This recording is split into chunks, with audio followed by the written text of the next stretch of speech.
ഇത് 5 വയസ്സ് വരെയുള്ള കുഞ്ഞുങ്ങൾക്ക് നിങ്ങൾ ഇഷ്ടമുള്ളതൊക്കെ വാങ്ങിച്ചു കൊടുത്തോ. അവരെ പൊന്നുപോലെ നോക്കണം. 5 വയസ്സ് മുതൽ 15 വയസ്സ് വരെ ശ്രദ്ധിച്ചു കേൾക്കണം. അച്ചടക്കം പഠിപ്പിക്കേണ്ട പ്രായമാണ്. 5 വയസ്സ് മുതൽ 15 വയസ്സ് വരെ എഴുന്നേറ്റ് കഴിഞ്ഞാൽ ബെഡ്ഷീറ്റ് മടക്കി വെക്കാൻ മകനെ മകളെ പഠിപ്പിക്കണം. ഭക്ഷണം കഴിച്ചു കഴിഞ്ഞാൽ പാത്രം കഴുകാൻ മകനെ മകളെ പഠിപ്പിക്കണം. അവര് ധരിക്കുന്ന വസ്ത്രങ്ങൾ അറ്റ്ലീസ്റ്റ് വാഷിംഗ് മെഷീനെങ്കിൽ ഇടാനെങ്കിൽ അവരെ പഠിപ്പിക്കണം. അവര് താമസിക്കുന്ന മുറി അടിച്ചു വാരാൻ അവരെ പഠിപ്പിക്കണം. അച്ചടക്കം പഠിപ്പിക്കണം. 5 വയസ്സ് മുതൽ 15 വയസ്സ് വരെ ശ്രദ്ധിക്കേണ്ട കാര്യം ഞാൻ ഈ പറയുന്നത്. 15 വയസ്സ് മുതൽ മുകളിലോട്ട് നിങ്ങളുടെ മക്കളെ നിങ്ങളൊരു ഫ്രണ്ടിനെ പോലെ, സുഹൃത്തിനെ പോലെ കൈകാര്യം ചെയ്യണം. മനസ്സിലാവുന്നുണ്ടോ?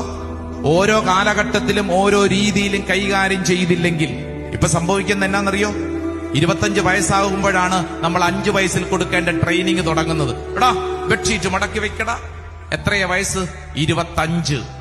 എടാ പാത്രം കഴുകി വെക്കടാ. വയസ്സെത്രയായി? 30. ഇങ്ങോട്ട് നോക്കിക്കേ. കൊടുക്കേണ്ടത് കൊടുക്കേണ്ട പ്രായത്തിൽ, കൊടുക്കേണ്ട അളവിൽ കൊടുക്കണം. ഒരു പ്രായം കഴിഞ്ഞിട്ടല്ല. നമ്മൾ ശ്രദ്ധിക്കണം. ഈ കാലഘട്ടത്തിൽ പേരന്റിങ് എന്നൊക്കെ പറയുന്നത് വളരെ വിഷമം പിടിച്ച കാര്യമാണെങ്കിൽ അത് ഓരോ പ്രായത്തിനും പ്രായത്തിൻ്റെതായ രീതികളിൽ ശ്രദ്ധിക്കാഞ്ഞത് കൊണ്ടല്ലേ പലപ്പോഴും ഭാരമായി മാറുന്നത്.